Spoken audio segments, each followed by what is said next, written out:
안녕하세요. 오늘도 사연살롱을 찾아주셔서 감사합니다. 결혼 1년차 여성입니다. 제가 1년간의 결혼 생활을 통해 알게 된 한 가지는 진실은 주머니 속 송곳과 같아서 반드시 튀어나온다는 거였어요. 누가 지은 말인지는 모르겠지만 제가 처한 상황과 정말 찰떡같이 들어맞는다고 생각했거든요. 엄마들이 어린 아이들한테 하지 말라고 하는 것 중에 거짓말이 있잖아요. 저 역시도 어릴 때 거짓말을 하면 고모한테 엄청 꾸중을 듣곤 했어요. 준비물을 사고 남은 거스름돈으로 군것질을 해놓고 잃어버렸다고 해서 혼나고, 학원을 몰래 빠지고 친구가 놀아놓고 학원 간 척했다가 혼나고, 그 밖에도 이런저런 거짓말을 했다가 꾸중을 듣곤 했어요. 그러다 점점 나이가 들면서부터 거짓말은 안 하게 되었던 것 같아요. 고모한테 혼날까봐 그랬던 게 아니라 스스로 창피하다는 생각이 들어서 그랬던 거죠. 그런데 저희 시어머니는 나이 50이 되도록 여전히 거짓말을 그렇게 하세요. 살면서 이렇게 숨 쉬듯이 거짓말을 한 사람은 또 처음이었죠. 그 거짓말이 자신을 돋보이기 위한 거짓말이라면 별 문제가 없겠지만 저희 시어머니의 거짓말은 타인에게 피해를 주는 거짓말이었어요. 자기 욕심을 채우기 위해 상대를 희생양으로 써먹는 아주 비열한 거짓말이었죠. 그래서 가르쳐주려고 해요. 함부로 내뱉은 말이 얼마나 무서운 형벌로 돌아오는지를요. 저는 더할 나위 없이 다복한 가정에서 자랐어요. 남들이 보기에는 결핍투성이 가정이었지만요. 저희 부모님은 제가 2돌도 되기 전에 세상을 떠나셨어요. 교통사고 때문이라고 들었어요. 하루아침에 고아가 된 저를 키워준 건 고모였어요. 그것도 아빠와는 배다른 형제였던 사람이죠. 결혼도 안 한 고모가 저를 키우게 된 건 저희 아빠에 대한 고마움 때문이라고 했어요. 내가 10살 때 우리 엄마가 재혼을 하셨어. 말이 좋아 재혼이지. 실상은 나이 많은 남자한테 돈에 팔려간 거나 다름없었지. 너희 친가에 돈이 많잖니. 너희 아빠는 나랑 12살이나 차이가 나서 사실 한 집에 살면서도 말을 섞어본 거 몇 번 안 돼. 그 집에서 한 5년 같이 살았을까? 우리 엄마가 암으로 세상을 떠나고 나는 하루아침에 외가로 보내졌어. 네 할아버지 성격 알지? 자기 친자식한테도 정이 없는 사람이 남의 자식을 키워줄 리 없잖아. 우리 외가는 너무 가난해서 나를 받아줄 여력이 없었어. 그래서 외가에서 나를 시설에 보내려고 했는데 그때 나를 데려다 키워준 사람이 너희 아빠야. 너희 아빠는 나한테 아빠 같은 오빠였어. 그러니까 내가 널 키우는 건 너무 당연한 일인 거야. 미안하다는 생각도 하지 말고 내가 짐이 되는 게 아닌가 하는 허튼 생각도 하지 마. 나도 어릴 때 다 해본 생각들인데 살아가는데 하등 필요 없는 것들이더라. 게다가 넌 네 아빠가 남겨준 유산도 많잖아. 정 뭔가 갚고 싶다고 생각한다면 나중에 이 고모가 힘 빠지고 일 못하게 됐을 때 요양원비나 좀 내줘. 초등학교 고학년이 되고 조금씩 머리가 커가면서 고모한테 얹혀 사는 게 눈치가 보이던 때였어요. 그런 제 고민을 어떻게 알았는지 고모가 먼저 제게 이런 말을 해주시더라고요. 오히려 따뜻한 말 100마디보다 더 위안이 되는 말이었죠. 그래서 그 후로는 고모 말대로 허튼 생각 않고 앞만 보고 살았던 것 같아요. 고모는 여행작가로 살고 있었는데 일이 없을 때는 교정이나 윤문 수정 같은 일감을 받아와 하기도 했어요. 사실 고모의 벌이는 대단하지 않았어요. 근근히 그달을 살아갈 수 있는 정도였죠. 그래도 고모랑 살면서 딱히 돈 걱정을 하지 않았던 건 저희 부모님이 남겨주신 유산이 있기 때문이었어요. 친할아버지가 돌아가시면서 아빠한테 남겨졌던 재산이 고스란히 제게 돌아왔으니까요. 그래도 고모는 가급적 그 돈을 쓰지 않으려고 노력했고, 제가 성인이 된 후에는 거의 손대지 않은 거금과 건물을 제 손에 쥐어주셨어요. 요즘은 영앤 리치들이 꽤 많다고 하잖아요. 따지고 보면 저도 그런 셈이었어요. 다른 점이 있다면 여타 영리치들은 자신들의 재능으로 돈을 번 거지만, 저는 금수저 물고 태어난 덕에 입만 벌리고 앉아서 부모 돈을 받았다는 게 다른 거였죠. 제가 고모 손에 자라 그랬을까요? 이상하게 저는 돈에 욕심이 없었어요. 저희 고모가 무력이 없는 사람이거든요.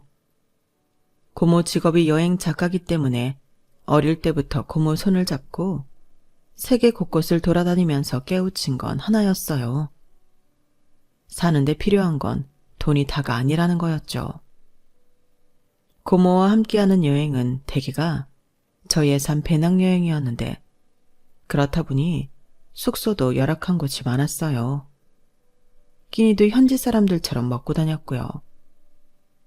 고모가 담당했던 주 여행지는 동남아와 인도, 남미 쪽이었는데, 그리 잘 사는 나라가 아니어서 돈은 적게 들었지만 숙식 역시 상태가 좋지는 않았어요.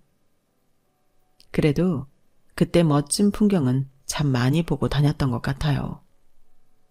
현지인들로 북적이는 버스나 기차를 타고 몇백 원짜리 식사로 한 끼를 때우고 다녔지만, 당시를 되돌아보면 정말 많이 웃고 행복하다는 생각을 많이 했던 것 같아요.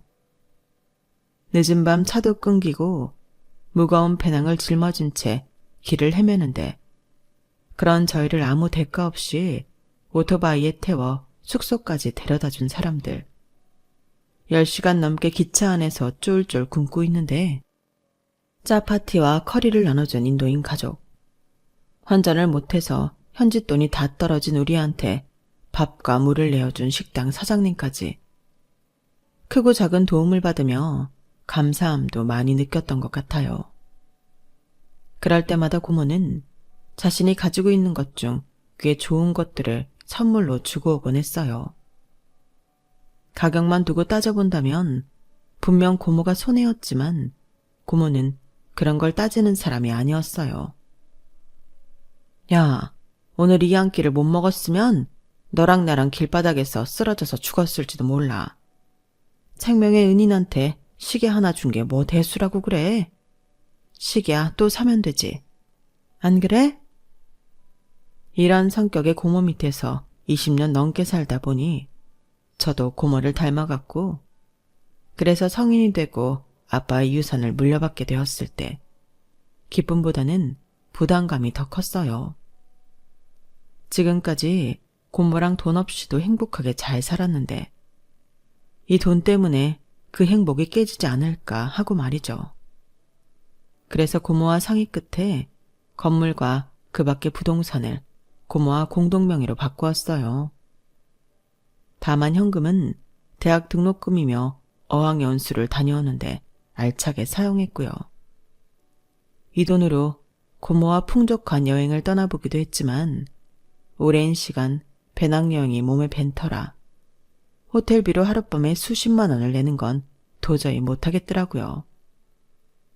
결국 하룻밤 겨우 자고 3만 원대 호텔로 옮겼어요. 저렴한 호텔방에 짐을 풀고서야 고모도 저도 안도할 수 있었죠. 그래, 우리한테는 이런 데가 편하지. 인피니티 풀이 있으면 뭐래. 그런 데를 가봤어야 쓸 줄 알지. 난 있지. 호텔 직원이 엘리베이터 잡아줄 때마다 속으로 고민했다니까. 이것도 팁을 줘야 하나 말아야 하나 하고 말이야. 내 돈 쓰면서도 어찌나 불편하든지. 확실히 난 5성급 호텔보다 여기가 100배 1000배 편해. 하룻밤에 3만 원밖에 안 하는데 조식까지 주니 얼마나 훌륭해. 그건 그런데 이러다가 아빠 유산 10분의 1도 못 쓰고 죽는 게 아닌가 싶어. 이렇게 인생이 궁색해서야 어디 손 떨려서 돈 쓰고 살겠냐고. 고모는 그렇다 치고 어떻게 조카까지 이렇게 저렴한 인생을 살게 하냐? 고모 때문에 평생 대접받고 살긴 글렀어. 그때 그렇게 장난처럼 했던 말이 정말 현실이 될 거라고는 전혀 몰랐어요. 대학을 졸업하고 출판사에서 일을 하던 저는 거래처 직원이었던 남편을 만나 3년 연애 끝에 결혼을 했어요. 평생을 고모와 단둘이 살다가 떨어져 살려니 걱정이 되더라고요. 어릴 때는 고모한테 기대 살다가 좋아하는 남자가 생겼다고 저만 쏙 빠져나가는 기분이었거든요. 특히나 저희 고모는 저를 키우는 동안 연애도 않고 혼자였던 터라 미안함은 더 컸죠. 웃기고 있네. 야, 내가 지금 얼마나 속이 시원한 줄 아니? 난 네가 평생 내 옆에 들러붙어 살까봐 그게 걱정이었던 사람이야. 허튼 생각 말고 네 가정 잘 꾸려나갈 생각이나 해. 그게 널 키워준 이 고모한테 할 수 있는 최고의 효도야. 알았어? 말은 그렇게 했지만 상견례를 앞두고 고모는 전과 달리 멍한 표정으로 앉아있는 날이 많았어요. 지금까지 그런 모습의 고모를 본 적이 없어서 내심 걱정이 되더라고요. 그래서 하루는 고모한테 얘기를 꺼냈죠. 신혼집을 고모 집 근처에 구할까 생각한다고요. 시도 때도 없이 자주 찾아올 테니 너무 서운해하지 말라고 말이죠. 그랬더니 아이고, 고양이가 쥐 생각해주고 있네. 제이야, 내가 걱정하는 건 그게 아니야. 고모가 애니? 혼자 살게 됐다고 걱정하게. 난 그저 네가 부모 없이 고모 손에 자란 걸로 네 시어머니한테 책 잡힐까 봐.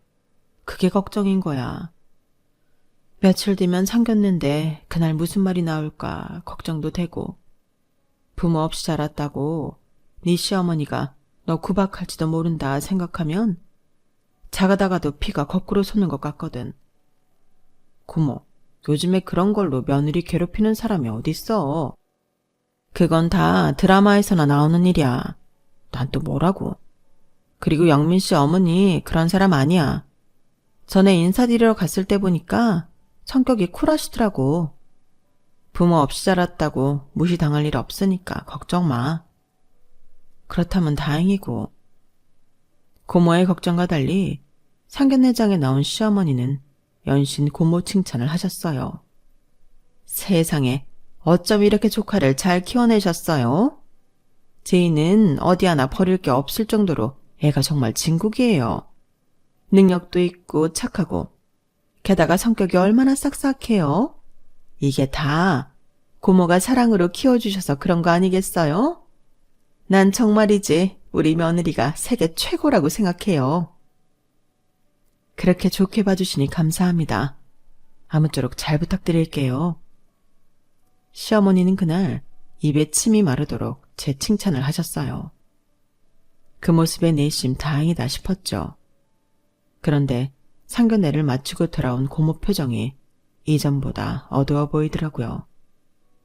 뭐가 마음에 안 들어 그러냐고 물었더니 네 시어머니 말이야. 아무래도 난 좀 마음에 걸려.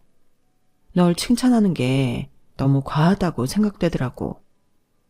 내가 여행을 하면서 사람들을 많이 만나봤잖니? 인종과 국적을 불문하고 립 서비스가 과한 사람들 치고 진실된 사람이 없었어.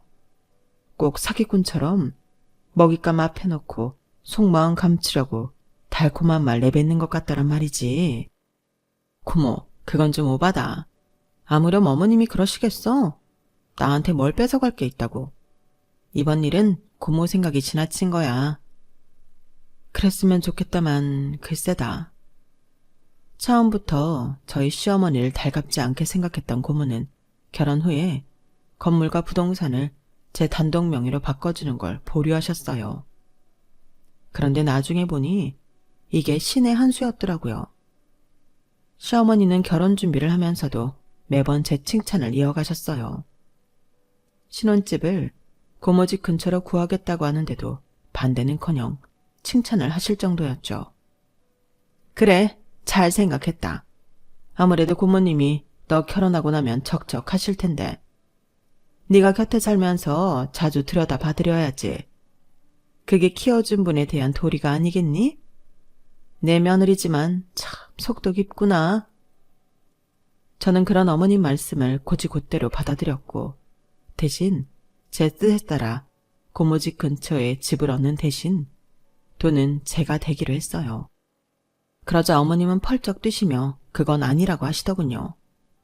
얘는 둘이 살 집을 왜 네 돈으로 하니? 우리가 없이 사는 사람도 아니고 네가 그러면 주변에서 우리 집 흉봐. 일단 내가 돈 만들기엔 시일이 촉박하니까 네 돈으로 먼저 잔금 치르고 차후에 내가 네 계좌로 돈 넣어줄게. 용인에 있는 아파트랑 양평 땅 정리하면 얼추 될 것 같거든. 네, 알겠습니다. 그럼 저는 집에 혼수 채울 거 준비할게요. 그래 참, 집 명의는 누구 명의로 할 거니? 요즘은 부부가 공동 명의로 한다지만 넌 네 명의로 된 건물도 있고 세금 문제가 걸리지 않겠니? 내 생각엔 일단 명의는 우리 영민이 앞으로 하는 게 좋을 것 같다. 다른 뜻은 없어. 세금 나가는 게 아까워 그러는 거지. 어머님 말씀대로 제 앞으로는 건물과 부동산이 있어서 집까지 사게 되면 세금이 엄청 오를 게 뻔했어요. 그래서 집은 남편 이름으로 하기로 했어요. 부동산 일부를 정리한 돈으로 신혼집 잔금을 치르고 그동안 제가 모은 돈으로 혼수도 준비했어요. 가전제품은 남편이랑 같이 골랐고 주방 도구나 그릇은 고모랑 같이 골랐죠. 그러다 집 얘기가 나왔는데 집 명의를 남편 이름으로 한 걸 몰랐던 고모는 뒤늦게 그 말을 듣고는 펄쩍 뛰더라고요. 미쳤어. 그걸 왜 영민이 이름으로 해? 아직 네 시어머니가 돈을 보내준 것도 아닌데. 고모답지 않게 왜 이렇게 예민하게 굴어? 어머님이 용인 아파트랑 양평 땅 정리되면 어련히 주실까? 그리고 어머님이 돈 대주시는 건데 내 명의로 하는 건 좀 그렇잖아. 아니, 그러다 돈 안 주면 네 돈으로 산 집 네 남편한테 바치는 꼴이잖아. 예, 긴 말 필요 없고 당장 내일이라도 명의 변경해. 이건 말이 안 되는 거지. 네 시어머니가 돈 보내주면 그때 영민이 명의로 돌리라고. 고모한테는 알았다고 대답했지만 굳이 그럴 필요가 있을까 싶었어요. 괜히 서로 기분만 상하게 될 것 같아서 꺼려지더라고요. 그래서 고모한테는 미안하지만 명의 변경 얘기는 남편한테 꺼내지도 않았어요. 정신없이 결혼 준비를 하는 사이 시간은 흘러 결혼식 당일이 되었어요. 저희 쪽 하객은 별로 없어서 신부 측 자리에 신랑 측 하객도 함께 앉게 되었죠. 어머님이 워낙 마당발이셔서 하객이 꽤 많았거든요. 일생에 한 번뿐인 결혼식이니 참고 버텼지.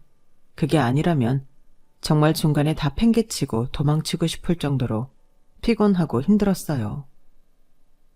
결혼식을 마치고 공항으로 떠나려는데 어머님이 피곤해 쩔은 저를 보시더니 그러시는 거예요. 세상에, 결혼식 2번만 했다간 우리 며느리 잡겠네. 예, 비행기 안에서는 딴 생각 말고 푹 자라. 그래야 신혼여행지 도착해서 신나게 놀지. 참, 축의금 들어온 건 나한테 맡겨. 내가 너희 올 때까지 잘 맡아두고 있을게. 그때는 경황이 없어서 그러시라고 돈가방을 맡겼는데 이게 문제가 될 줄은 몰랐어요. 신혼여행에서 돌아와 시댁에 갔는데 어머님이 딴소리를 하시더라고요. 어머 얘, 그걸 왜 나한테서 찾니? 신부 측 축의금은 네 고모가 가지고 있겠지. 나야 신랑 측 축의금만 챙겼으니까.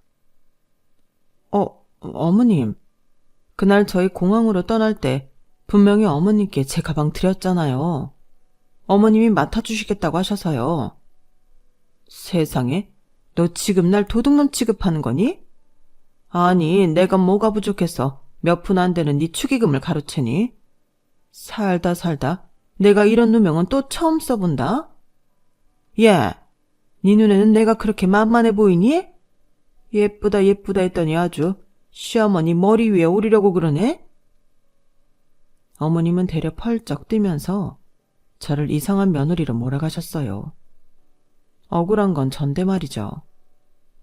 제 앞으로 들어온 축의금이라고 해봐야 1,000만 원도 안 되는 돈에 불과했지만 그래도 이런 식으로 돈 뜯기고 이상한 사람 취급을 받게 되니까 못 참겠더라고요. 그래서 일단은 알겠다고 말씀드리고 다음날 바로 예식장을 찾아갔어요. CCTV를 확인하려고요. 그런데 하필 그 가방을 어머님께 전해드린 장소가 예식장 밖이라서 CCTV에는 찍힌 게 없더라고요. 하는 수 없이 벙어리 냉가슴을 앓고 있는데 고모가 웨딩 촬영을 해준 업체 연락처를 묻더라고요. 그리고는 그날 밤 USB를 들고 저희 집에 찾아왔어요. 이거 가지고 가서 네 시어머니한테 가방 돌려달라고 그래. 이 옆엔 내가 망령이 들었나? 분명히 자기가 가방 받아 챙기고는 어디서 오리발이야. 고모가 건넨 USB 안에는 결혼식장 안 동영상 촬영은 물론 저희가 허니문카를 타고 공항으로 떠나는 장면까지 생생하게 담겨 있었어요. 거기엔 제가 어머님께 돈가방을 넘기는 장면도 정확히 들어있었어요. 업체에 찾아가 원본 영상을 찾아온 고모는 잔뜩 성이 난 얼굴로 가방 속 액수 확인하고 받아오라고 신신당부했어요. 그날 밤 저는 퇴근 후 돌아온 남편과 함께 USB를 들고 시댁을 찾아갔어요.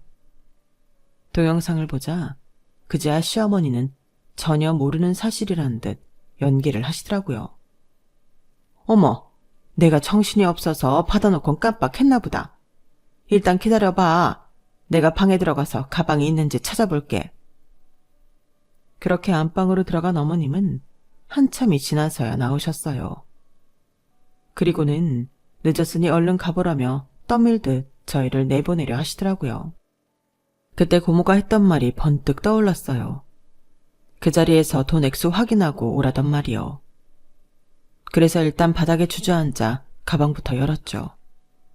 그리고 액수를 확인했는데 글쎄 장부에 적힌 액수에 반도 안 되게 있는 거 있죠. 어머님, 액수가 틀린데요. 혹시 여기서 돈 빼셨어요? 그러자 시어머니는 눈을 심하게 깜빡거리더니 횡설수설을 하더라고요. 자기 가방인 줄 알고 돈을 빼서 썼다고 했다가 몇 분 뒤에는 저희가 신혼여행에서 돌아올 때까지 안전하게 은행에 넣어두려고 돈을 뺐던 거라고 하더군요. 아니, 가방이 자기 집에 있는 줄도 몰랐다던 사람이 은행에 돈을 넣어주려고 했다고요? 게다가 전액도 아닌 일부만요? 말도 안 되는 소리였죠. 자기 엄마가 횡설수설하는 걸 본 남편은 표정이 점점 안 좋아졌어요. 그리곤 긴 한숨을 쉬더니 더는 상대하고 싶지 않다는 듯 말했죠. 알았으니까 내일까지 제2 계좌로 나머지 돈 붙여주세요. 늦었으니까 가볼게요.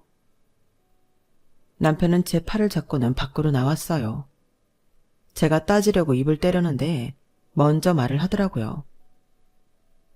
무슨 말 하려는지 아는데 오늘은 그만하자. 남편의 침울한 표정을 보자 저도 더는 따질 수가 없었어요. 아내 앞에서 자기 엄마의 창피한 모습이 탄로가 났으니 자식 입장에서 얼마나 창피하겠어요. 그래서 입을 다물어 주었죠. 그리고 다음 날 어머님이 전화를 하셨더라고요. 가지고 있는 현금이 부족해서 일단 300만 원만 보내고 나머지는 나중에 보내준다고 했어요. 수중에 돈이 없다는데 뭐라고 하겠어요. 그냥 알겠다고 했죠. 사람이 그렇잖아요. 모르면 모를까 이 사람이 나한테 거짓말을 한 전적이 있는 이상 더는 그 사람 말을 믿을 수 없잖아요. 저는 그날 이후 시어머니가 콩으로 매주를 쓴다고 해도 의심부터 하기 시작했어요. 그래서 남편 명의로 했던 집을 제 앞으로 돌려놔야겠다고 생각했죠. 결혼하고 2달이 넘도록 어머님은 제게 집값을 보내지 않으셨거든요. 결혼하기 3개월 전에 미리 구입한 빌라였기 때문에 어머님이 약속을 지키지 않은 기간은 5개월이 넘은 시점이었죠. 그래서 남편한테 그 얘기를 꺼냈더니 되려 제게 서운하다는 식으로 나오지 뭐예요. 아니, 1년이 됐니, 2년이 됐니? 고작 5개월 지났을 뿐인데 돈 안 준다고 명의를 네 앞으로 바꾸겠다고? 너 나랑 그만 살 거야? 그래서 이혼 준비하는 거냐고. 자기야, 무슨 말이 그래. 자기도 알다시피 어머님한테는 전적이 있으니까 나도 더는 믿고 있을 수 없어서 그런 거지. 자기가 서운해하는 마음 이해는 하지만 자기가 이렇게 나오면 나도 서운해. 지난번 일만 해도 그래. 분명히 어머님이 잘못하신 건데도 자기는 그만하자는 말 한마디로 모든 일을 덮으려고만 하잖아. 분란의 당사자인 어머님도 밉지만 난 당신이 더 미워. 야, 됐다. 그렇게 돈이 좋으면 네 마음대로 해. 집을 네 명의로 하든 우리 엄마를 절도죄로 신고를 하든 네 마음대로 하라고. 남편은 화를 내고는 집을 나가버렸어요. 그리고는 주말 내내 집에 들어오지 않았죠.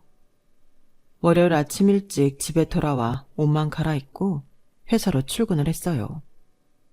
피해자는 나인데 마치 제가 돈밖에 모르는 치졸한 사람이 된 것 같아서 화가 나더라고요. 그런데 이런 일은 그 후에도 자주 벌어졌어요.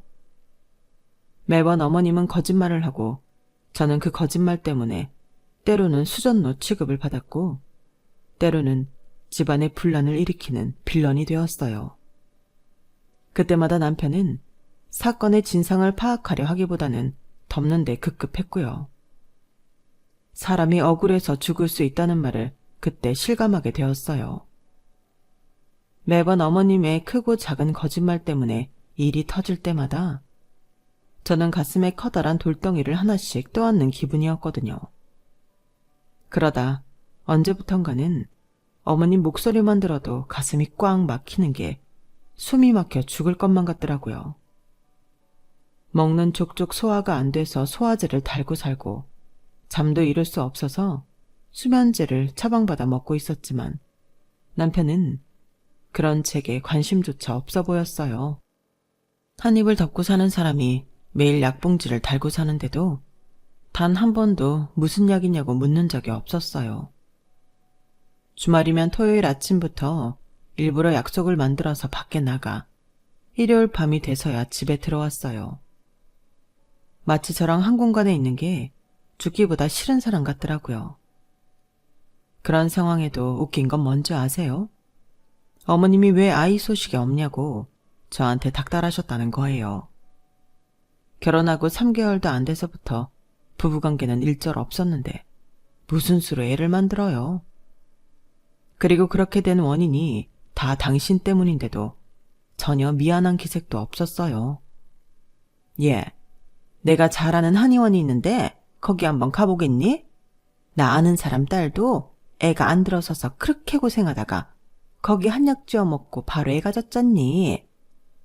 에휴, 이런 건 시어머니가 나서기 전에 친정엄마가 해줘야 하는 건데 어쩌겠니? 네 사정 다 아는데 나라도 해줘야지. 어머님, 저희 부부한테 아이가 안 생기는 건 그런 문제 때문이 아니에요.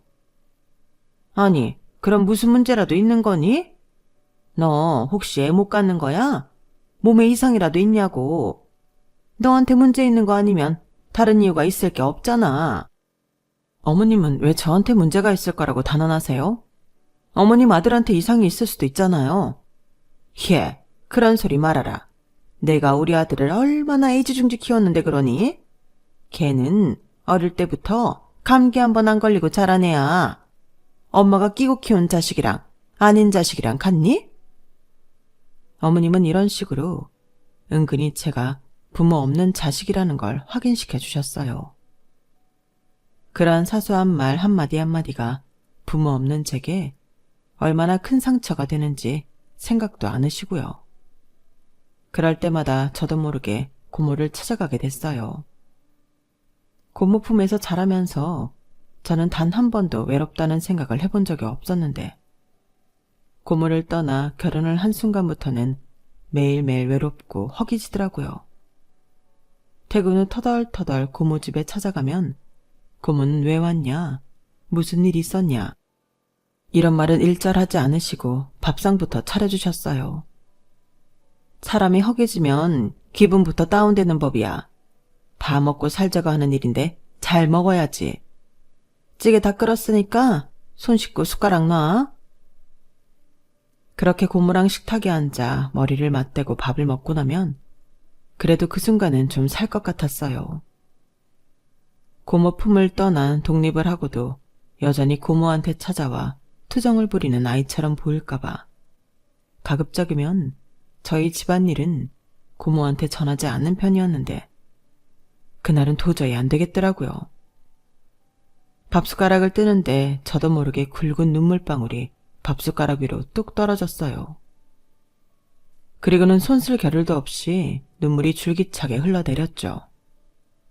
고모는 잠시 제가 우는 모습을 지켜만 보시더니 손등으로 눈물을 닦아주시며 그러셨어요. 힘들면 놓는 것도 방법이야. 사람이 죽을 것처럼 힘든데 손에 쥔 게 무슨 소용이니. 다 버리고 다시 시작하면 돼. 그러니까 너무 애쓰지 마.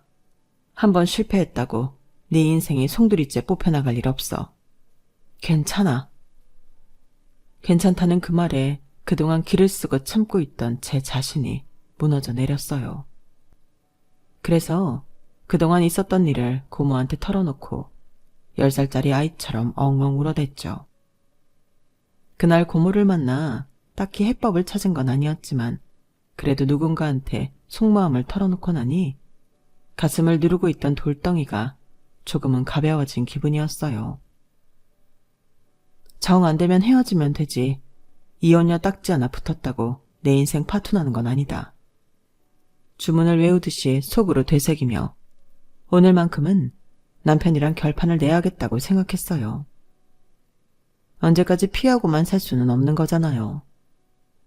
그런데 현관에 들어선 순간 또다시 숨이 막혀왔어요. 시어머니가 와 계시더라고요.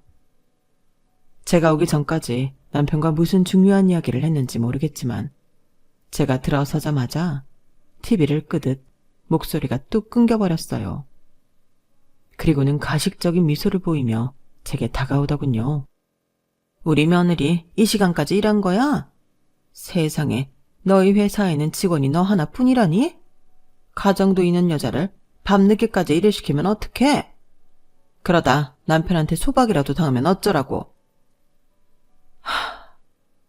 여자는 밤까지 일하면 남편한테 소박을 받는다는 법이라도 있던가요?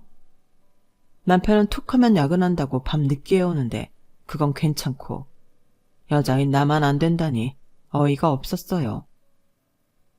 안 그래도 할 말이 있어서 왔는데 잘됐다. 너도 앉아봐. 네가 진명이 네 앞으로 하겠다고 했다며. 내가 돈 안 붙여줬다고. 그래서 말인데 그 돈 줄게. 어머님은 백에서 은행 돈봉투를 꺼내 제게 내미셨어요. 거기엔 빳빳한 수표로 3억 5천만 원이 들어있더라고요. 제가 수표를 가만히 내려다보고 있었더니 남편이 한마디 했어요. 됐냐? 그 돈 받으니까 이제 속이 시원해. 이 돈 마련하느라 엄마가 집 담보 잡히고 대출까지 받았다고. 그러자 어머님은 화들짝 놀라시며 남편 입을 막았어요. 얘는 그런 소리를 뭐하러 해? 암튼 애초에 니들 집은 내가 해주겠다고 한 거니까 그 얘긴 그만하자. 그래 아가. 이제 받을 거 받았으니 그간 우리 사이에 얼굴 붉혔던 건 있도록 하자. 그리고 내가 오늘 니들 집에 온 거는 이 돈도 돈이지만 우리 새아가한테 큰 선물 하나 하려고 온 거야. 너 네 고모랑 공동명의를 가지고 있는 건물 한 30억 한다고 그랬니? 정확한 시세는 모르겠지만 그 정도 할 거예요. 그런데 그건 왜 그러세요? 그래? 30억이면 꼬마 빌딩 수준이겠구나. 예, 내가 너 제대로 된 건물주 만들어줄까 하는데 어떠니? 50억대 건물주. 어머님은 의기양양하게 저를 바라보며 미소를 지으셨어요. 하지만 저는 이제 어머님의 거짓말에 더는 속아줄 생각이 없었죠.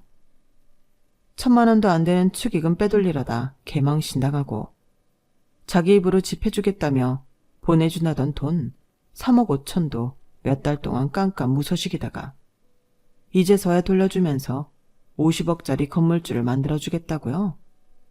그걸 어떻게 믿습니까? 그래서 표정 변화 없이 말씀드렸어요. 어머님, 그만하세요. 이제 저 어머님께서 콩으로 매주를 쓴다고 하셔도 못 믿어요. 어머님은 저한테 신용을 잃으셨어요. 얘 말하는 것 좀 봐. 왜 내 말을 못 믿어? 내가 뭘 어쨌다고?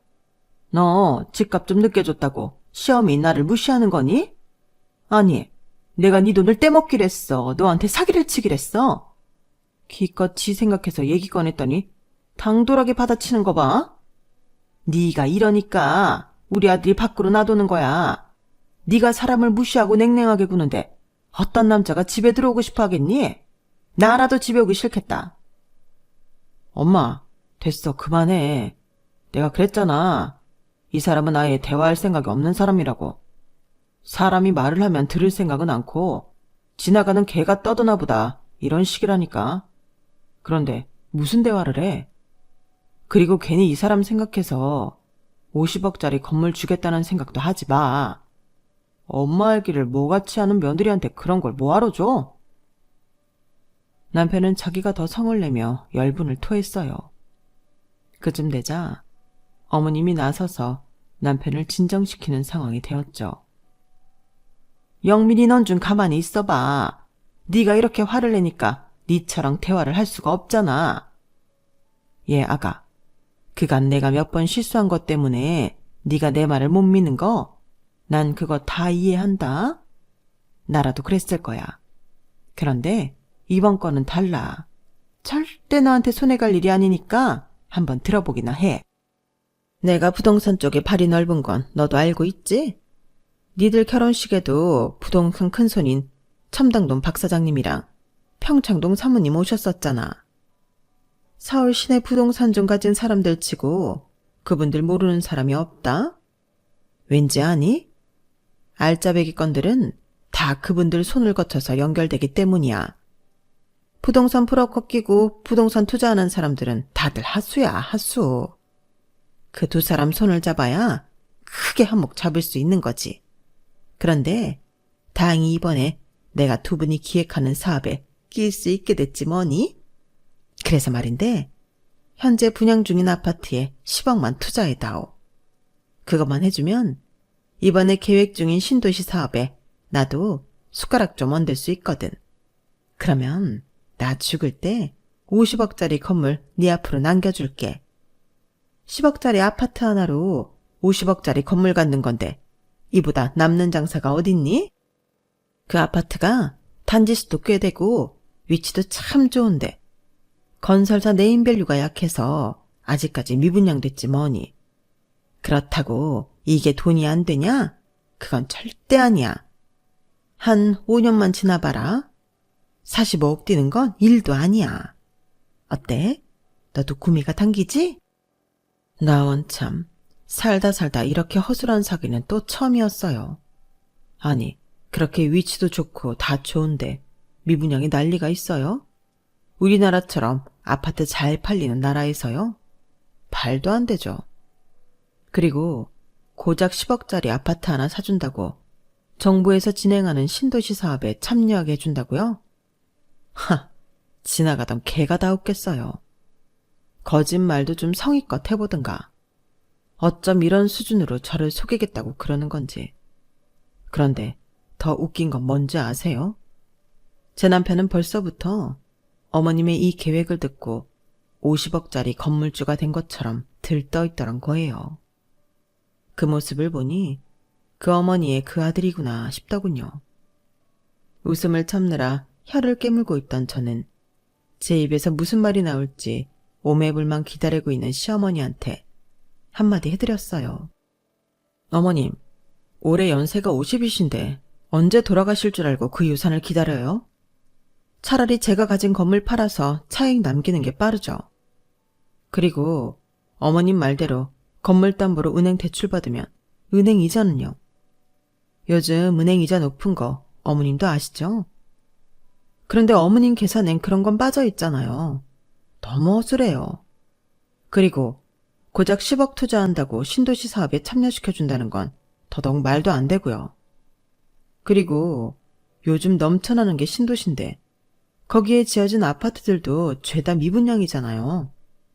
일단 사람이 몰리지 않는데 50억 건물은 지어서 뭐 하겠어요. 암튼 재밌는 얘기 잘 들었고요. 저는 투자 안 할래요. 호구가 아니고서야 그런 말에 안 속죠. 그런 말에 속는 사람이 바보 아니겠어요? 뭐야? 너 그 말은 내가 호구란 소리냐? 나보고 바보로 간 거야? 어머님도 참 말이 그렇다는 거죠. 아, 그리고 저도 어머님이랑 이희한테 할 말이 있어요. 제가 심사숙고해서 결정한 건데요. 저 이희랑 헤어지려고요. 부부가 한평생 살아가려면 서로에 대한 신뢰가 있어야 하잖아요. 그런데 영민 씨는 부부간의 신뢰를 저버렸어요. 처음엔 저랑 싸우면 주말에 어머님 댁에 가곤 했잖아요. 그래서 최근까지도 그런 줄 알았거든요. 그런데 알고 보니까 전에 사귀던 여자친구 집에서 밤을 보내고 오는 거였더라고요. 그 말에 남편은 얼굴이 사색이 되었어요. 그리곤 허둥지둥 변명을 늘어놓았죠. 아니, 그건 오해야. 어쩌다 보니까 단골 술집에서 마주쳤다가 그날 내가 술이 많이 취하는 바람에 걔네 집에 가긴 한 건데 정말 아무 일 없었어. 딱 한 번이었다고. 영민 씨, 자기도 이제 보니 자기 엄마 쏙 닮았구나. 무슨 거짓말을 그렇게 대책 없이 해. 그 전 여자친구 인별에 사진 올라온 것만 해도 몇 장인데. 그 집에 드나든 지 반년도 넘었던데 사진 밑에 날짜 다 찍히는 거 몰랐어? 요즘은 어지간히 계획 짜지 않으면 여기저기 흔적이 남아서 거짓말하기 참 힘들어. 머리 나쁘면 거짓말도 못한다? 그 여자도 참 웃기지. 가정 있는 남자랑 외도하는 주제에 그런 사진을 버젓이 인별에 올리고 말이야. 나한테 소송당하고 나서 회사랑 주변에 개망신을 톡톡히 당해봐야 내가 인생 잘못 살았구나 반성하려나? 암튼 그건 니들이 알아서 할 일이고 난 결벽증이 있어서 남이 쓰던 거 같이 못 쓰거든. 그래서 그냥 너 그 여자한테 주려고. 그리고 어머님도 인생 그렇게 살지 마세요. 그 나이 먹고도 구질구질하게 매번 거짓말을 하세요. 초딩도 아니고. 그리고 왜 3억 5천만 주세요? 680만 원 더 주셔야죠. 기억 안 나세요? 저희 결혼식 날 어머님이 제 축의금 가방에서 슬쩍 한 돈. 그때 저한테 꼴란 300만 원 보내주시면서 뭐라고 그러셨어요? 나머지는 조만간 보내주겠다고 하셨잖아요. 10억도 우습게 하시는 분이 6,800만 원도 아니고 꼴랑 680만 원을 나눠 먹으려고 그러셨어요? 에이, 쪽팔린다. 그 돈도 이번 주 내로 제 계좌로 입금해 주세요. 그리고 저 내일 출근해야 하니까 그만 돌아가 주세요. 저는 할 말을 하고는 안방으로 들어가 문을 걸어 잠궜어요. 이미 남편과는 각방 생활을 하고 있어서 남편이 안방에 들어올 일은 없었으니까요. 제가 옷을 갈아입는 동안 거실에서는 두 모자의 열띤 공방전이 이어졌어요. 제게 10억 투자를 받으려고 집값 3억 5천을 여기저기서 빌린 모양이더라고요. 집에는 대출이 주렁주렁 걸려 있어서 지인들과 사채까지 이용한 모양이었어요. 시어머니는 이제 어떻게 할 거냐고 자기 아들을 나무랐고 남편은 일단 나가서 얘기하자며 시어머니를 데리고 밖으로 나가더군요. 또 무슨 말을 지어내려고 그러는지 모르겠지만 이미 버스는 떠났다는 걸 두 모자만 모르는 것 같았어요. 다음날 아침 어머님과 남편은 3억 5천을 다시 돌려달라고 그러더라고요. 그동안 이 집에서 같이 살았으니 저한테도 집값을 내라면서요. 애초에 남편이 지불하고 저는 혼수를 하기로 했던 거라서 그건 안 되겠다고 했더니 힘으로 돈을 뺏으려들지 뭐예요. 결국 경찰까지 출동해서 남편과 시어머니를 뜯어 말렸고 저는 짐을 챙겨 고모집으로 들어갔어요.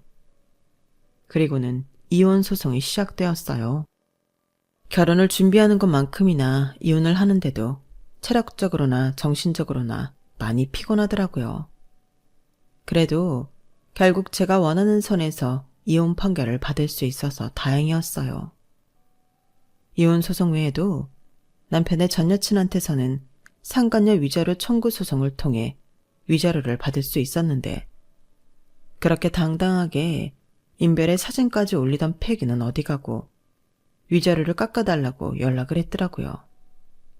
하도 집요하고 귀찮게 연락을 해대서 자꾸 일하면 직장 게시판에 폭로글을 올리겠다고 했더니 더는 연락을 않더라고요.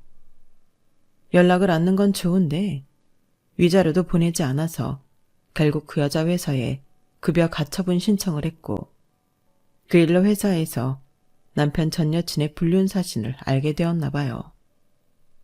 소문에 시달리다 얼마 뒤 회사를 그만두고 나왔다고 하더라고요. 저야 뭐 손 안 대고 코를 푼 격이었죠.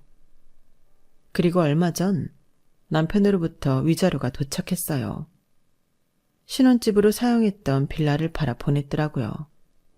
그 돈을 보내면서도 얼마나 웃겼는지 아세요? 저한테 3억 5천 빼주느라 집도 날리고 사채 이자에 시달리고 돈 빌려줬던 지인들한테까지 소송을 당해서 만신창이가 됐다며 돈 좀 빌려달라고 그러더라니까요. 그 와중에도 시어머니는 되도 않는 거짓말을 해대며 함께 부동산 투자를 해보지 않겠냐고 그러시는데 정말 답이 없는 사람이다 싶었어요. 신혼여행에서 돌아오던 순간부터 시작된 시어머니와의 악연은 그렇게 장장 1년이 지나고서야 끝이 났어요. 현재 저는 고모와 함께 동남아 배낭여행을 준비하고 있어요. 지난 1년간 심적으로 너무 힘들었어서 여행을 통해 그간 받은 상처를 치유해 볼 생각이거든요. 그래서 초등학생 때 처음 고모와 함께 떠났던 동남아로 여행지를 정했어요. 감당할 수 있는 무게의 배낭을 지고서 현지인들 속에 섞여 바다도 보고 산도 오르면서 시간을 보내고 싶거든요. 내 선택에 의해 겪게 된 시련이었던 만큼 제 스스로 치유도 해볼 생각입니다. 이유는 한 번의 실패일 뿐 내 인생 전체의 실패는 아니니까 다시 일어설 수 있을 거라고 생각해요. 지금까지 제 사연을 들어주셔서 감사합니다. 들어주신 모든 분들 행복하세요. 여러분, 사연 댓글에 응원과 현명한 조언 부탁드려요. 좋아요와 구독은 저에게 큰 힘이 됩니다. 오늘도 좋은 일 가득하세요.